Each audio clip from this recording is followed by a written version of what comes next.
Hey folks, and welcome to Typology, the show on which we explore the story of you through the lens of the Enneagram. My name is Anthony Skinner, producer of the show. We're thrilled to have you here with us today, folks. We've got a great guest. Before I get to our guests, let me remind you, if you don't already know, Ian dropped his brand new book, The Story of You, and it is available everywhere fine books are sold, as well as the audio version, and Ian reads it himself, so be sure and grab a copy if you haven't already. Today's guest is a licensed professional counselor, writer, and speaker. She hails from Castle Rock, Colorado. She specializes in trauma and body-centered therapies. I'm talking about Aundi Kolber, and she has been featured on Relevant, CT Women, The Huffington Post, The Mudroom, Happy Sonship, and Circling the Story. We delve into trauma and body-centered therapies today, so I know you'll enjoy this episode. That's it for me, Anthony Skinner. And now, without any further ado, here is the host of our show, Ian Crum. Aundi Kolber, author of the wonderful new book, Try Softer, A Fresh Approach to Move Us Out of Anxiety, Stress, and Survival Mode and into a Life of Connection and Joy. Welcome to Typology, you four with a self-preservation four with a three-wing. It's good to be here. Good to be here. Good to see you. All right, we have so much to talk about, but we are going to start maybe even touching, on what we were mentioning before we started hitting record. You took a while to figure out that you were an Enneagram 4 because you are the counter type, the self-pres 4, right? And I want to hear more about that journey of self-discovery. Yeah. Well, it's really been a helpful tool. And I was saying to you, actually, your podcast has been really helpful for me just to hear different people's experience of their numbers. And even, you talk about yourself and I've been a therapist for like 15 years, but the Enneagram wasn't something I learned, in that work. And so as I was trying to integrate what I already knew with the Enneagram, at first, we had some folks who actually, I think I've heard this is something you're not supposed to do, but they basically kind of told me I was a 1. And I could see some of that, but it didn't, because I do, especially I think because I'm a survivor of complex trauma from my childhood. And part of how I coped with that was by developing some rigidity in some areas that made me, honestly, that was developing, I was trying to feel some safety. That's what the rigidity was doing for me. And so I think that kind of confused me. That felt very 1-ish. But a lot of other things did not fit. I'm like, there are so many things about 1s that I'm like, bless their hearts, but it's just not me. And I am a profoundly deep feeler. I'm highly sensitive, empathic. And so there were just, not to say that 1s aren't, but there were just many things that just didn't make sense. And then I had taken a couple of inventory, or I took an inventory, I forget which one.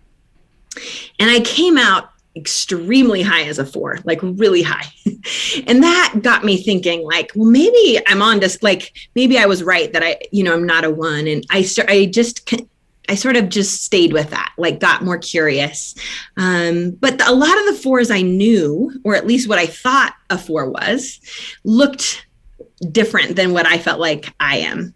I'm artistic, but I think I'm artistic in a certain way. I'm creative, but I'm sort of creative in a certain way. And it confused me. But the thing that really, before I even understood subtypes, the thing that stood out for me was understanding where 4s go in health versus in stress. That clarified something for me, because part of my story was I learned to really suppress my needs. I learned to not speak up. I learned to sort of essentially over accommodate people to navigate difficult, and really for me, incorporated into trauma in my childhood. And so what I realized is that as 4 go to 2 in that stress place, something about that just really connected, because I began to realize that when I was in a place of health and integration, I could really connect to sort of that principled grounded, clear element that feels very one-ish. And when I was in a place of stress, I really connected to sort of leaving myself and losing that connection with who I really am and what I believe. And that was the clincher for me that helped me realize, like, oh, this makes a lot of sense. And then as I began to get more curious, I had a friend share with me more about the subtypes and the self-pres 4. When I learned about that, it was like fire. That was the thing. It was fire. I love to hear about people having these wonderful epiphanies and moments where they go, oh, I just heard the other shoe drop. There it is. Now, do you use the Enneagram at all in your work? Man, I know a lot of your work is trauma focused, and I want to, land on that. And by the way, we both did the counseling program at Denver Seminary, so we have that in common. Oh, that's awesome. I didn't realize that. And I think we have our friend Michael Cusick, I think, is a mutual friend. He always speaks so highly of you. And one of my closest. That's awesome. Yeah, he's great. But yeah, I do. I haven't written about it formally, but I definitely integrate it in my therapeutic work because I think it has a lot of overlap with trauma work, with parts work, whether you want to call that internal family systems or just even ego state work. I think anything that helps us, get some clarity. And I think there are different fits for different people. That's what I find. In my work, I try to have as many tools as I can to say, the person is the person. How can I meet you in your journey with the resources I have? And I certainly don't know everything, but that allows me to better attune to the person I'm working with when I have different strategies. And so some of my clients really connect with the Enneagram, and there are a couple people who just really don't. And so it depends. Okay. I want to just circle back on something about trauma, because people ask me all the time, and you're going to answer the question, I hope. How does trauma affect your Enneagram type? Have you thought about that at all? I have. I mean, I think there's probably, you might get different answers from different people. I think to me, what it means is that I have had to be incredibly dynamic in how I survived my life, like some parts of my life. And I think how that relates to the Enneagram is that, so first of all, our bodies are freaking amazing. And the ways we learn to adapt are phenomenal. And I say that not to praise trauma at all, because I don't praise trauma, but what I do feel profound just respect for is the ways that God gave us the ability to get through difficulty, to survive. And so I think for me, the way that trauma feels like it intersects is that there are other numbers that I also really resonate with. Like I at times can have some really strong 8 energy, which feels like a paradox when you also go to 2 in stress, right? Like that is complex.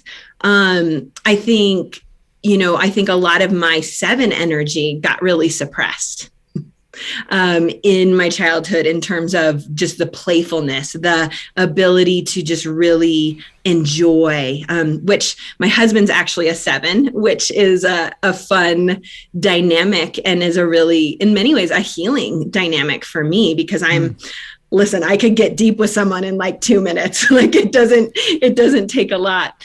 And so I think for me, that's one of the biggest things. And then I guess the other piece of that would be to say, when you've experienced a lot of trauma, when trauma has shaped the narrative of who you are, I think it's harder to have a sense of that true self. Like, what does it feel like when I'm really myself? And I think folks who've experienced more of like a good enough parenting situation, they've had enough safety and attunement typically, to where it will be easier for them to know, like, oh, this is what it feels like when I'm really in that true self connection space. Mm-hmm. And so for me, I mean, it's really taken into my adulthood to be able to experience like, oh, this is what it feels like when I'm really at ease. This is what it feels like when it's not about a trauma response. It's not about pleasing someone. It's like just living into the truth of who I am. Mm. Yeah, I love what you just said about the the whole idea of how it shapes the narrative of who we are, and also, like, I do have personality is such a complicated topic, right? Personality theory, personality development, blah, blah, blah. But I do think that in some ways our type, in part, is a response to very early, if not first episodes of trauma, right? Like, your personality is a response to how did you accommodate? What kinds of accommodations did you have to make to get your needs met in the face of trauma, right? So, do I need to be a 4 or 1? It's like now some of that may be genetic and inborn, but some of it is just unconscious decisions that little people make. Yes. in order to get needs met. And so this is oftentimes why I tell people, look, you are not your Enneagram type.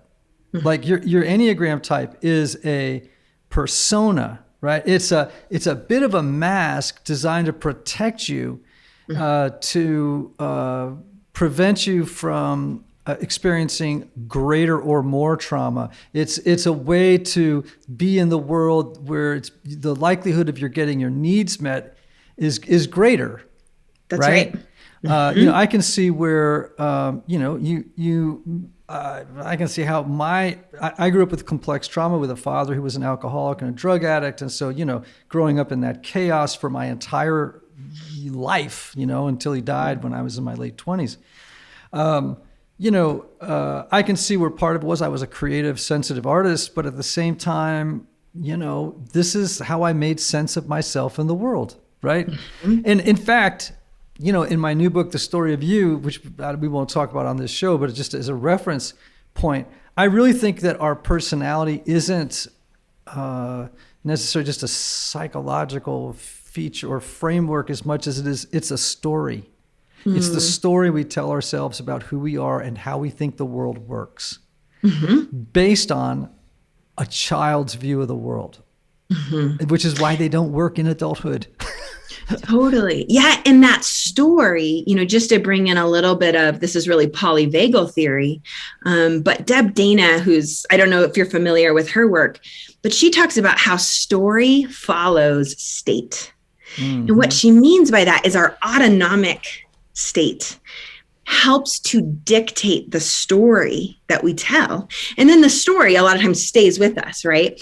But if, like, let's say you're a child and you're always hyper aroused because you're constantly afraid, or then it finally gets to be too much and then you'd start to dissociate. And that's your whole life. Too much, not enough. Too much, not enough.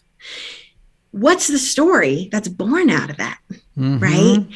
And so these things, I'm so grateful for what we've come, the strides we've made in understanding how all these things fit together.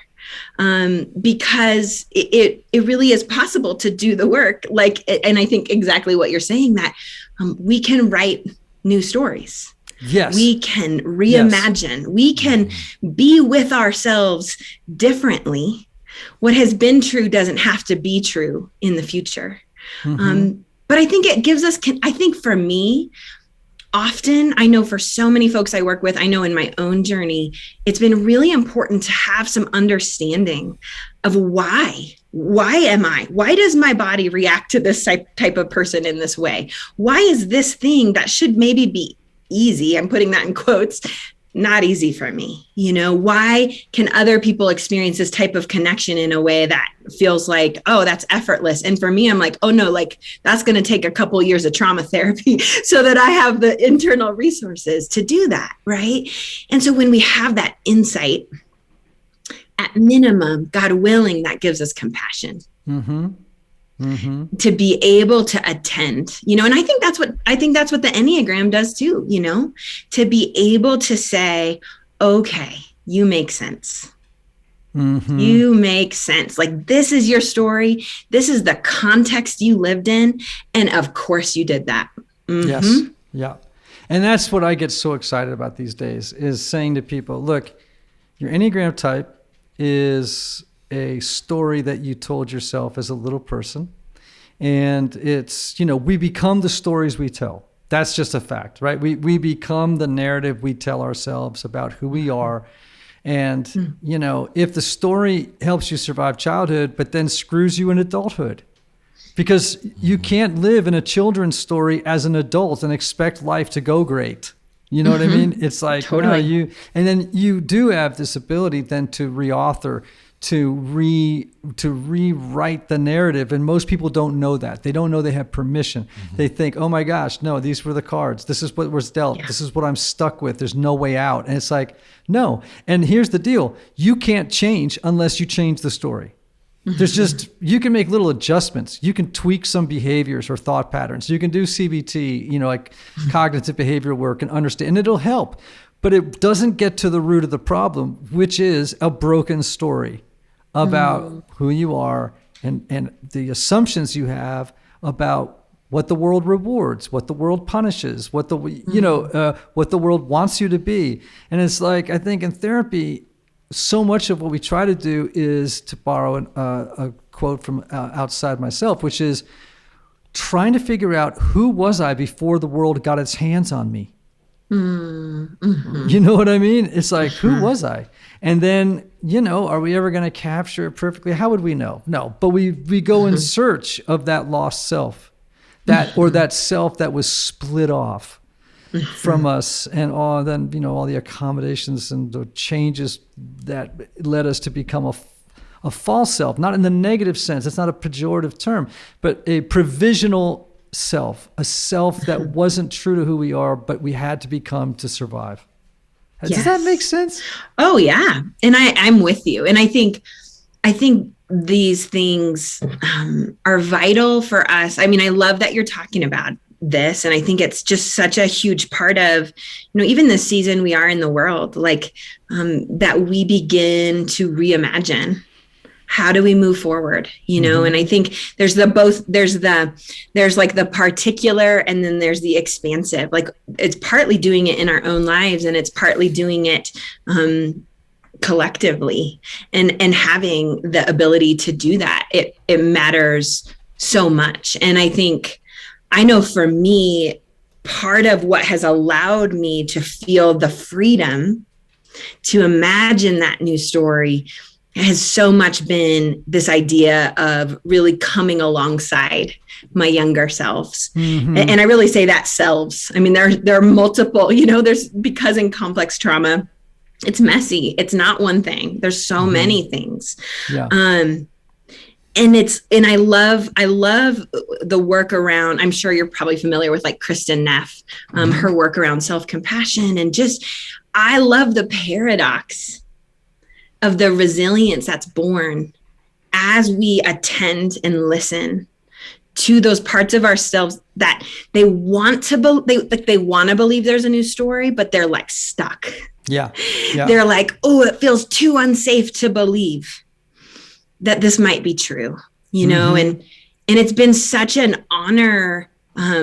People sometimes, I feel like, don't always know what to do with me when I talk about this, but I talk about this in my own story. Like, it is an honor to reparent the younger parts of myself who didn't get what they needed, who were doing their very best. I mean, they were given everything they had and it helped me survive.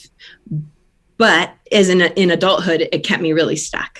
Yeah. So I want to get you into the book, Try Softer, a fresh approach to to move us out of anxiety, stress, and survival mode and into a life of connection and joy. I love how publishing companies insist on longer titles on the cover than the actual word count inside the book. However, let's jump in it. You've got 10 stories with me in an elevator. You've only got 10 floors. That's probably, 38 seconds or whatever to tell me what is the book ultimately about. Ready? I just pushed the button. Go. Okay. Wow. Okay. This is about learning to pay compassionate attention to ourselves in a world that teaches us to push harder through everything. Mm-hmm. I love that. Yeah, that's beautiful. Keep going. You got 6 floors. Yeah. Okay. Yeah. So really, this is about learning to listen to our wounds and our stories. And the paradox is in doing that, it allows our body to integrate and move towards wholeness in ways that we just can't do when we're living in a trauma response. It's actually biologically impossible. Right. And so that's the paradox of this book. And you go into neurobiology, you go into all kinds of body-based work. I'm sure Bessa van der Kolk has been, influential in your work, among others, right? Mm-hmm.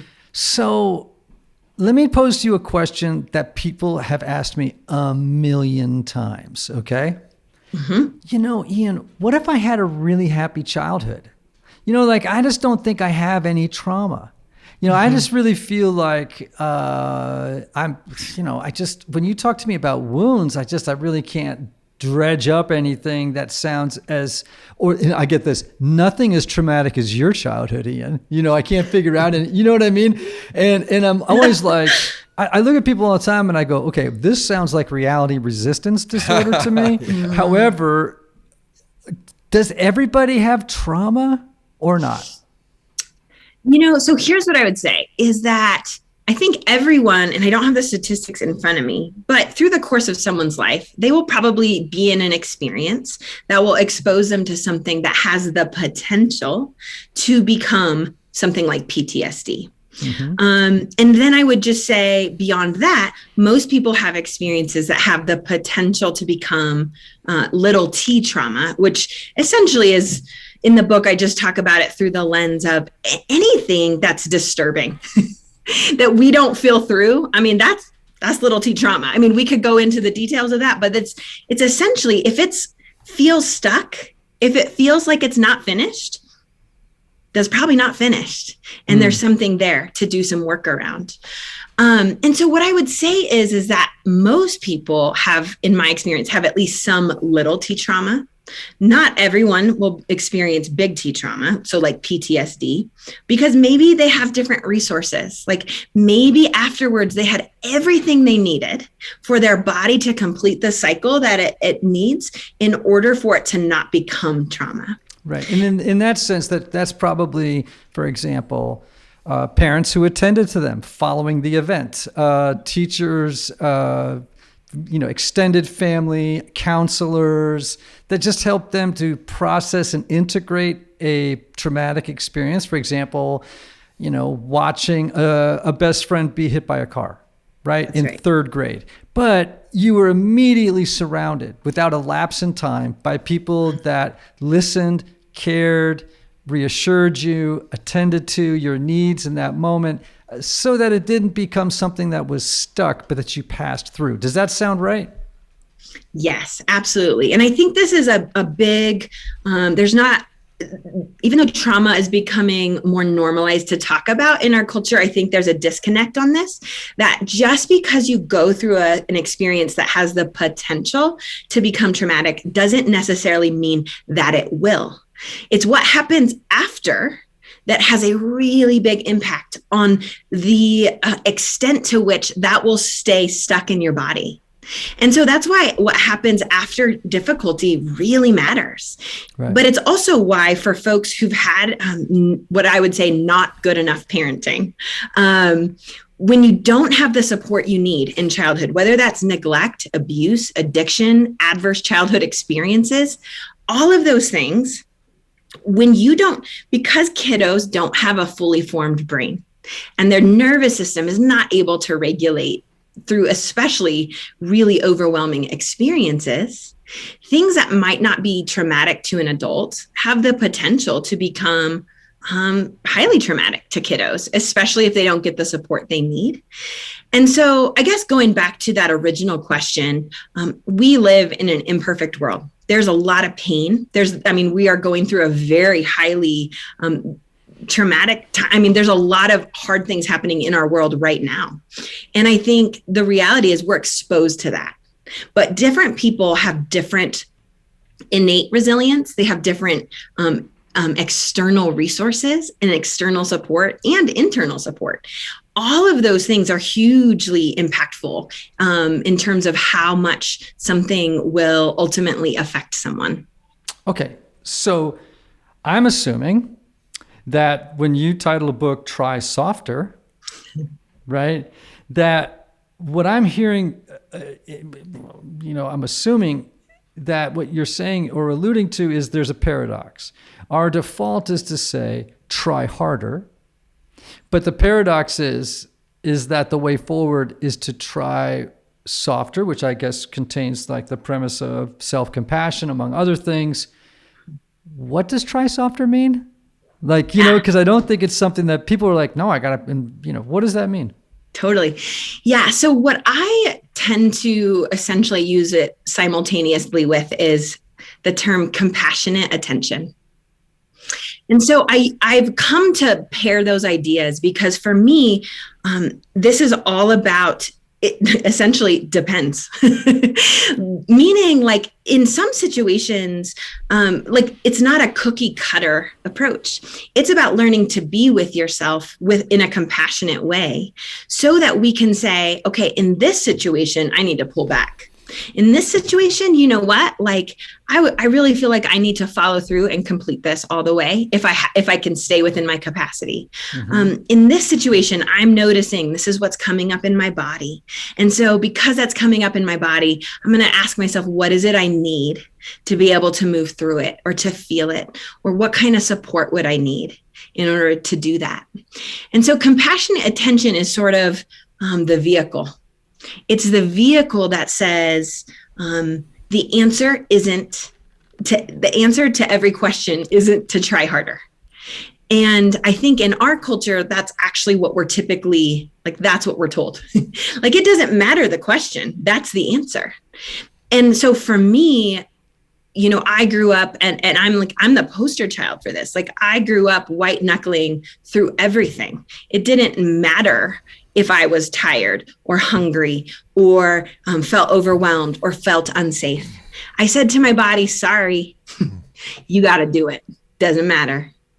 And I brought that with me into adulthood because I thought that was the only way to be. I didn't really know it was even possible to be different. Mm-hmm. And it didn't feel safe to be different. And so it really took time in my own therapy, having safe people around me. And, in the book, I had this phenomenal therapy supervisor. His name was John. And this was I'd only been a therapist for about a year. And I had done some of my own work, but it was still pretty early. And so I'm talking to him one day in supervision and I'm talking to him about a client and I'm feeling overwhelmed because I think I'm not doing enough. And John looks at me and he's just so compassionate and really calm and super grounded. And he says, Aundi, I'm wondering, what would it be like in this situation if instead of trying so hard, if you tried softer? And honestly, that hit me, it hit me like a ton of bricks because that's just not, first of all, what I really expected him to say. I thought, I'm give me a tool, give me a checklist, and at first I laughed because I was a little bit irritated too. I was like, sure, John, just try softer. Everything, right. That sounds so easy. And it took me probably, but it just stayed with me. It planted this seed and it really began to help me create this framework of this compassionate attention. What would that mean? What would I need?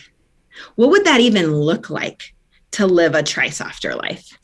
And so that that moment, though, was really impactful for me because John was really kind and he wasn't condescending. He felt really safe. And him saying it to me in that moment was able to help me shift something that had never, ever felt safe to shift before. And it changed the trajectory of my life. Wow. That's beautiful. I love that. So let's talk about a little bit more about you as an Enneagram 4. Because I'm curious to know is as you look back on the narrative you crafted as a little person in the face of complex trauma. And for those of you listening and you aren't sure, what's the difference between little t trauma, big T trauma, complex trauma? As I understand it, and Aundi, you can certainly correct me, but complex trauma, which in some ways is harder to treat than based on a singular event, trauma. But it's the kind, I call it the Chinese water torture trauma because it's the drip, drip. It's sort of the, if you grow up, for example, in an addicted household, it's the day after day after day after day experiences, and they can be small, they can be large, but they are unrelenting, and they go on for a long period of time. And in the aggregate, that whole experience is capital T trauma, because even though you can't push, you can't point and go, that was the moment. It's like, no, I was mugged 1,000,000 times. Not once. It was 1,000 little muggings. Yeah. Does that capture maybe complex trauma? No, I think that's a great description. And I think it's the chronicity. It's it's typically unresolved, always, it's like all the experience that there's never closure, there's never co-regulation, there's never a return to safety. For me, the little T trauma, I had it's hard. Even when I talk about little T trauma, I don't want people to minimize what I mean when I say little T trauma, because I think similar to what you're saying with like complex trauma is that these experiences add up. And when they add up to a certain extent, they can act on our body in the same way as a big T PTSD trauma. And so if you're listening, I just want you to know that really I utilize that term really more as an on-ramp to help people understand that things that they may not have thought previously could be traumatic can be traumatic if our body experiences it that way. And so I just think that's such an important thing, but I really love that word picture that you're using, because it is just that unrelenting. And oftentimes there's no sense of what people sometimes say, I want to get back to normal. When you've experienced complex trauma in childhood, there is nothing to go back to. Oftentimes that's the only normal you've ever known, which is why a lot of people don't even know the extent to which they've been traumatized, because that's just there every day. Yeah, it's the fish water trope, right? It's like you've been in the water so long, you don't even know there's the water of trauma is all around you. And so you've been mentioning the body a lot. I think people get confused. And being careful not to use technical language, like we can talk about the autonomic, this, that, the limbic system, these are terms that not everyone's familiar with. So in as simple a way as you can, as though you're talking to me like I'm a 10-year-old, which is probably a wise way to approach me. How would you sort of, when you talk about the body and trauma, what are you talking about? Yeah. So this is something I'm actually really passionate about, because I believe it's like giving people keys to their own car. Like, I think if you identify in any way as a trauma survivor, I think having some really basic understandings of our nervous system is profoundly empowering. Okay, let's go. Yeah, let's do this. Okay. So the main thing that I talk about to start is that there's this range of arousal. And what that means is there's this range where we can feel our feelings or have an experience, and we can tolerate it. And that range is called the window of tolerance. So once our body goes out of that window, we typically will go up into either fight or flight, or sometimes fawning. And that is a response to danger. Our body does that as a way to say like, oh man, I got to protect you. So when we're doing this, anytime we go outside of that window, what's happening is part of our brain, the highest part of our brain that helps us with our sort of executive functionings and lots of those types of things, it goes offline. It's not available anymore. So once we go outside of our window, what we're saying is that your full brain is no longer accessible to you. And with the window of tolerance, typically we go first up into fight or flight, or we then, if that's too much, if our body can't resolve the threat, we go down into dissociation. Which means, so that people know, it's a technical term. Yes. Yep. So dissociation is essentially like a way of our body disconnecting. It's a way that we feel numb, or we might feel we're not fully present. And so it's this way that our body is trying to say, this feels way too big. And so the best thing I can do is sort of turn down the volume as much as possible. And so with that one, there's a range of how bad a dissociative experience could be, but it could be even like fuzzy. You could feel fuzzy or a little bit out of it. You could feel even just heavy or depressed, all the way to losing consciousness. And so there's a pretty big, we could give a lot more nuance to this, but this is like a real basic overview. So when we talk about trauma, what we're saying is that this experience that you've had, your nervous system went outside of its window of tolerance. And you never had the support or resources to fully process it so that it's sort of stored like all your other memories. And because that's true, anytime something reminds you of that experience, it could be a smell, it could be someone's look or like their expression, it could be color. I mean, there's lots of different things that will potentially trigger your body to say, oh, it's happening again. And that trigger is what's sending you outside of your window, therefore into either that fight or flight or down into that dissociation. And so this is really important because if you've had experiences like of complex trauma, lots of unresolved little t trauma, big T trauma, or any type of combination, what's actually happening is that that window gets smaller. It gets more narrow. And because it's more narrow, what that means is your body is on red alert all the time. And so you're more apt to be going into this fight response, or not just fight, but a protective response. And so part of what we're saying is that you often may not have access to your full brain.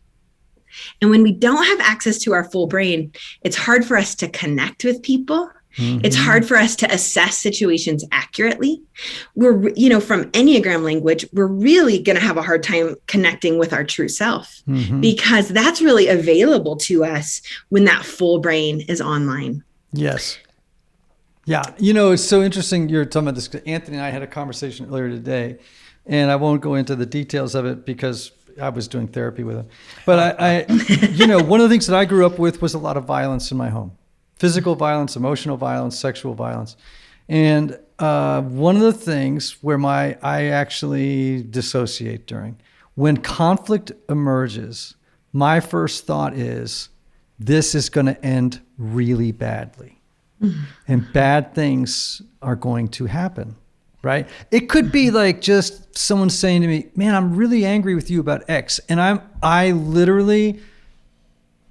I can't even form sentences.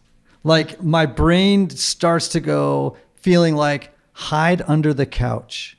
Like, you know what I'm saying? Like get in the closet, put your knees to your chest and wait until this passes, And it's like, a lot of times I just have this assumption that, and I can deal with little conflicts. I don't want to sound like I'm completely neurotic, but if people start raising their voices, or people's body language starts to look like it's aggressive in a disagreement, I get like, whoa! I don't know how to like stand my ground because I'm like, I got flight mode takes over, right? I just like, whoa, or I go into appeasement. I go, yes, you're right, 100%. That's my fault. And I'm so sorry. Even though maybe they're mad at me for blocking the trajectory of the bullet they just shot at me. Right? It's like, it's like, no, I'm sorry that I let your bullet hit me. It's like, do you know what I'm saying? And I'm just trying to give people an example of what you're saying. Like, that is an old story. And the old story is whenever people raise their voices, I'm going to get possibly physically hurt, certainly emotionally overwhelmed or engulfed. I'm going to fall apart. I won't know how to respond, because that is what happened in a complex daily way, And so I just want people to realize that this is how old trauma appears in a person's life. And I do have to step back for myself with self-compassion and self-friendship and go, okay, and self-parenting in the moment. And say, all right, now, listen, this is not going to end the same way. And by the way, let's say it did. You've already been through the worst of this before. It's going to be okay. You will get through it. And it's hard to do that in the moment, because sometimes that response is so reflexive that it's hard to cut it off at the pass. It's always having to go back and go, okay, you've just hit flight mode. And it's really hard to stop flight mode from kicking in, because it's so... Yeah, it is, because our brain is actually picking up, our body is really amazing at picking up cues that are not even conscious. Yes. And that's how we're able to move out of the way of a car before we've even had a conscious thought. Yes. And I think first of all, thank you for sharing that experience of yours. And I think that is something that's so common, that, and it's living, truly, the story lives in our body. The story is held in the body. And I think one of the hopeful things about the work I do is that we can expand that window. Right. So just like I was saying that, our window can get really narrow if you're a survivor of trauma, or if you've got a lot of unresolved trauma, as we attend and work with the trauma and neutralize and integrate and gain more resources and gain more safety, those things, not that it's like flipping a switch, because usually it rarely is, but I think it's so hopeful that our bodies can heal, that we can move through trauma, that our bodies really are designed to move through pain. And when we have what we need, when we have the support, when we have even what you were mentioning, I think of those like resources, self-compassion, self-parenting, safe people, orienting ourselves to the present. Like, no, I am an adult now. And I love what you said. Like, for me, that's actually something I say, like, I've already seen the pit of hell. So, okay. I've already seen that. And this is where I'm at now. And that orients me to say, so what's true now? What's available to me now? Yes. And I think that it's like we can honor how hard that is, because that is hard work. And it's possible to be able to heal some of that too.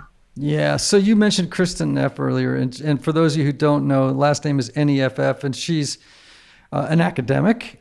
She is sort of the foremost, voice pioneer on the whole topic of self-compassion, the which is not a woo-woo term. Unfortunately, it's been a little hijacked by kind of, sometimes a little bit simplistic self-help language, like just love yourself. It's like, okay, well, that's true. But self-compassion, there's a little bit of a science to it that needs, to be respected, and like how it works and et cetera. But I think people are wondering, well, okay, how do I actually practice self-compassion in a deep way? Not in this sort of like, I don't know, stupid meme way, like what does really deep self-compassion work look like? Well, so a couple of things to mention with her. And I just really appreciate Kristen Neff, because I love that she's done the research around, we can talk about it anecdotally, and I think that is helpful, but it's always helpful when we can put some research around an idea and see why, like, here's measurably like why it's helpful. But so she talks about that there are 3 components of self-compassion. And I think it's helpful to hear this, that the first one is mindfulness. And so mindfulness is that idea, you can only be mindful, like when we talk again about like that top of our brain, our prefrontal cortex has to be online.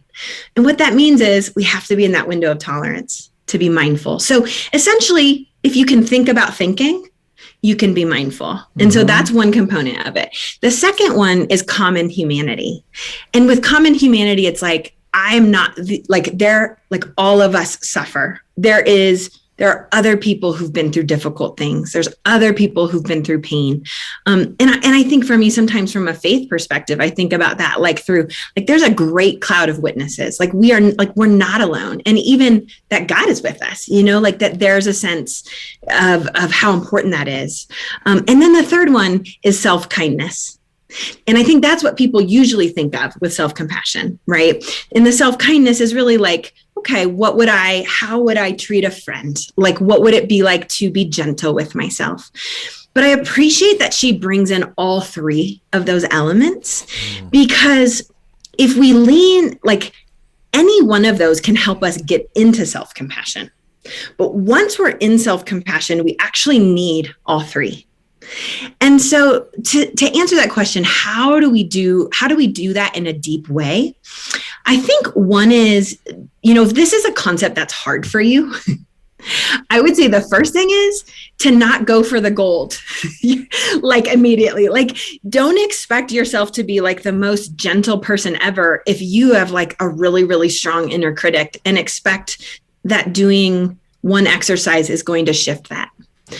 Part of this might be changing the expectations. Like, what would it be like to just begin to be like non-judgmental and just be curious, right? So that might be accessing it through that mindfulness, and to be able to say like, I'm going to start with this situation that is maybe not my deepest shame.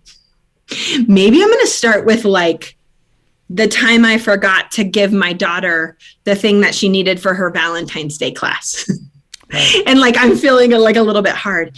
I think to titrate in is actually, and what I mean by titrate is we're kind of easing in to the idea of practicing it in a way that is not your deepest trauma.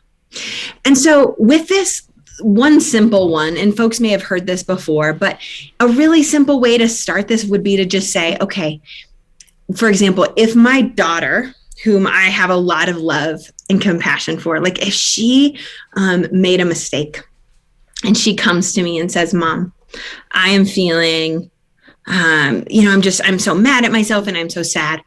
If I were to just picture how I feel towards my daughter in that moment, I might notice, like, what does my body feel like? Like my shoulders are soft, my heart, I feel like my heart feels lit up towards her. I feel a sense of compassion. And then I might practice saying, okay, what would it be like to place myself in that position of my daughter, and to say, okay, Aundi, I see you. I see that you made a mistake today. And could I direct that energy towards that I was giving to my daughter? Could I shift it just a little bit to this mistake that I made towards myself today? Yeah. And I think for ones and for fours, we all have inner critics, but I think for ones and fours who typically really struggle with inner critics, this is a really valuable thing. Mm-hmm. I want to recommend, I think it was on Invisible Brain, the podcast. There's a wonderful interview with Kristen Neff that's fantastic. It's NPR's Invisible Brain. Also, again, and I self-identify as a person more in the Christian tradition, but that doesn't mean we can't learn from others. And so oftentimes I think the people who talk best about this really are the Buddhists in the Western psychological tradition. Pema Chodron, Jack Kornfield, Sharon Salzberg is a huge one. She's wonderful. She's wonderful. And again, I'm not, maybe some Christians get nervous that I recommend, hey, listen, go outside the tradition, because truth is truth no matter where you find it. And, use your critical brain to leave out those things that don't seem continuous with what you believe, but don't throw the baby out with the bathwater. There could be a lot here for you. And I don't know anybody actually who teaches compassion better than the Buddhists do, actually. And the practices you're talking about, for example, I do think, this is just for me, but I think obviously there is legitimate research, Jon Kabat-Zinn, other people that could help people understand this, that a regular mindfulness practice can sharpen your ability to step back from yourself and observe yourself with real self-compassion. Unfortunately, our tradition has lost its connection to that kind of meditation, though it is in our tradition. It seemed to have gotten lost somewhere around the Reformation. And I think the second component you had, what was it? We had mindfulness. The second one was common humanity. Common humanity, right? So I'm always telling people, like, I hate it when people go, of course, I don't know what you're feeling right now. And I'm going, that doesn't help me. Because the truth of the matter is, I want you to say to me, oh yeah, I grew up in an alcoholic home. I know exactly what you feel. I know precisely what you feel. It feels like this. Yes, it feels like that, because there is a common humanity. It's like, I want to be comforted in the knowledge that 10 people within a square mile of my house grew up in similar situations and understand how I feel. They do know how I feel. And as a 4, this is really big, to break out of the myth that my suffering is special. It may be unique. And how do I break free of my addiction to the suffering and not make it into something monolithic to the point that I can never break free of its enormity? And then the final thing you said was, what do we have? Kindness, self-kindness. Self-kindness. And I frankly think Christians are pretty sucky at self-kindness. Me too. Right? It's like, it's pretty ridiculous. Like, I don't get it. I just don't get it. And I think, it's like, you get this in church, Anthony. I hear this all the time, and it drives me bananas. It's why I go to an Episcopal church where people just say, let's go to the Eucharist and shut up. It's just like, they say to you, it's all about grace. But the subtext is always, but try harder. Right. You know what I mean? Yes. And I'm like, man, you didn't even have to say try harder, but it's everywhere in the room. Yeah. It just smells in the room. Yeah. And it's like such a contradiction in terms. And people need to realize that self-compassion and self-kindness does not lead, by being soft on yourself, doesn't mean that you're going to fall into moral licentiousness. Right. That you just gave yourself permission to do more bad things. It's like, actually, if you want to get over doing bad things, be kinder to yourself. Yeah, that's right. That's the paradox. Well, and that's what I think is so cool, actually, in the work that, some of what I've seen is that, really there is a strong connection between self-compassion and resilience. Self-compassion helps us inhibit that stress response, right? So when I'm talking about going out of that window, part of what can help us expand the window is when we have self-compassion, what we're doing is, instead of that body immediately shooting out and having all the adrenaline and all the cortisol, it tampers that down. It down regulates it. And in doing that, what we're essentially doing is being able to feel those feelings. We're moving it through. Yeah. And that's the whole point. Like, if you want people to be resilient, this is the nuts and bolts. Yeah. This is what it looks like. Anthony, who this is great for? Who? About 57s that I know. Enneagram 7s, the enthusiasts who have such a fear of pain and distress, who are not always, but frequently operating in selective memory syndrome, right? The past, it's like they only remember the happy stuff, and they're so afraid of working through the feelings of the painful stuff. And, and just helping them move through this and understanding self-compassion, understanding trauma resolution, being able to work through this with some other people and knowing I can survive this. That's right. Not only can I survive this, I can expand the window of tolerance so that I can make room for my suffering. And rather than being this sort of monochromatic joy bomb that can't go there, just can't go there.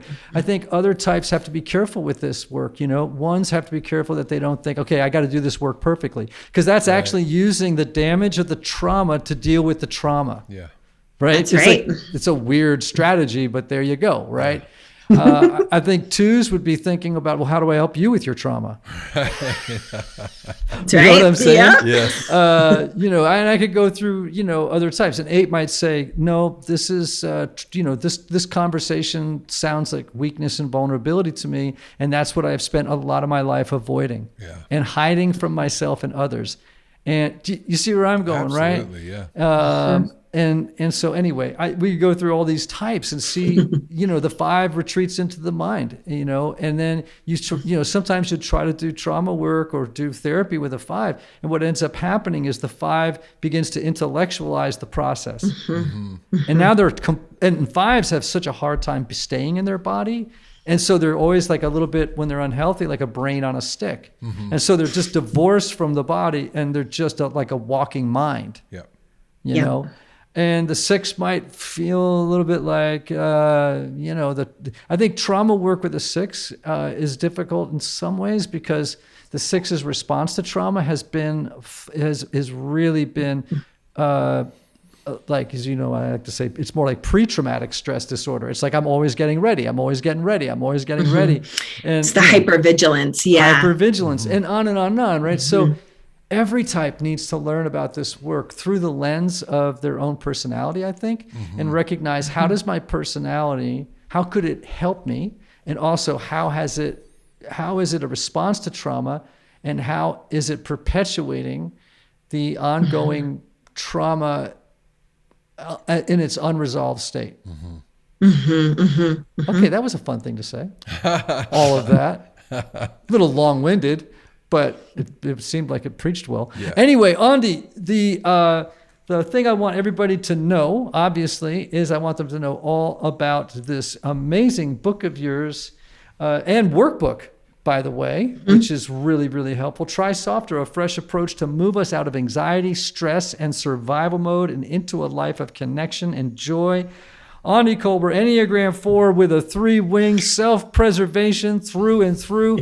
What I've come away with today is a sense of, I'm leaving this conversation with hopefulness and a sense of even admiration for my own resilience over the years, and just excited for other people to begin the process of doing this work. I need to have you on one of our town halls, Anthony. Yeah, and talk about the rewriting of narratives and how trauma affects the writing of the story. Yeah, and then how do we rewrite the new narrative? And part of that is going to be, how do we work through the trauma of the old narrative? So what Ian's talking about for you, Aundi, and for our listeners, is we have what's called the Typology Institute membership. And every month we actually do what's called a town hall, and we have lots of people come on, and we do Q&A based upon an earlier podcast we did that month.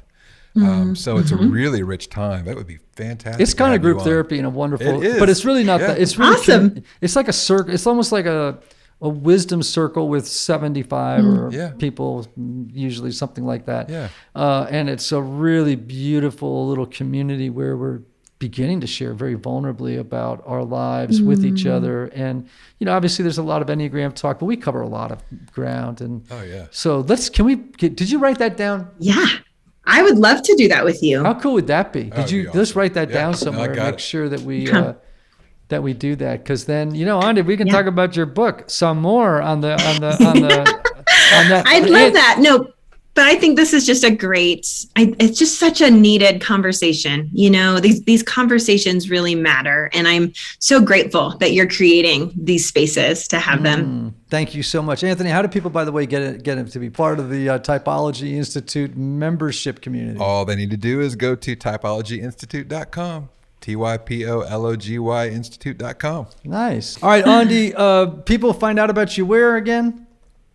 Yeah, you can check me out at my website, aundikolber.com. And I actually have some free videos that take people through a lot of the work that we're talking about here. It's about an hour of free content if you go to my website. And you can also find me Instagram.com/Aundi Kolber and Twitter.com/Aundi Kolber.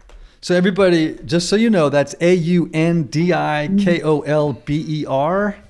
so that you don't put in some other thing and find yourself frustrated. So you all just got the spelling. Aundi, thank you so much for being on with us. What a pleasure. What a joy.